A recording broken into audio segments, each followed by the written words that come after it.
All right, folks, Bender here with Subsea Propulsion Systems. I got a quick tip for you here. So we're doing a refurb on a commercial fishing scooter. So this thing has tons and tons and tons of hours, all of them hard.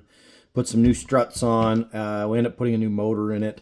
Tons and tons and tons of hours. It's a saltwater scooter. It does get rinsed, but repeated exposure to salt is just hell on everything. So one of the last little things we're doing is we're going to change this thumb screw, pop a new one in, and it's plastic or Delrin, so it should just go in there, but it's really tight. So what we want to do is get in here and clean this up, right? So no matter how much grease and stuff we put on there, eventually we get we'll get corrosion in there. We don't anodize that. We actually have it masked when we have the anodizer anodize these things. So you're going to get some corrosion there over time with repeated exposure to salt water.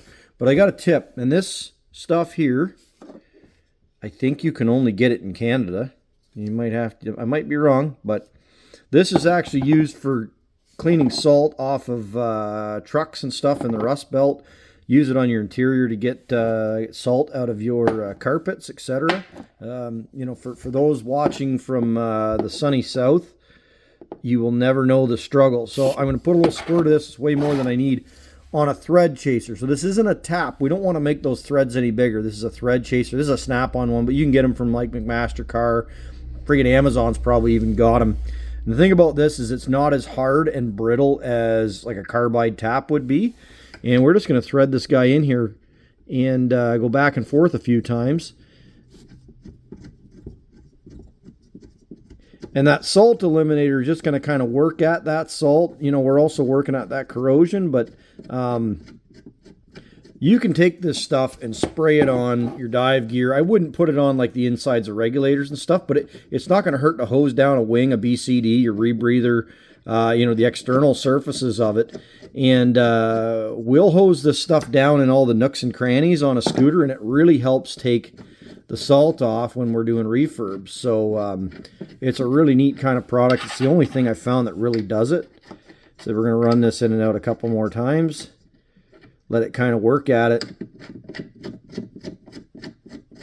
Yeah, that's going in and out really nice. So like I said, these thread chasers don't cut threads. They just kind of realign and clean the trash out of it. You could really just take like a 1/4-inch bolt and a cut-off wheel if you wanted and make one, you know, the poor man's one. And then I'm going to put a little bit of white lithium grease on the threads of this guy.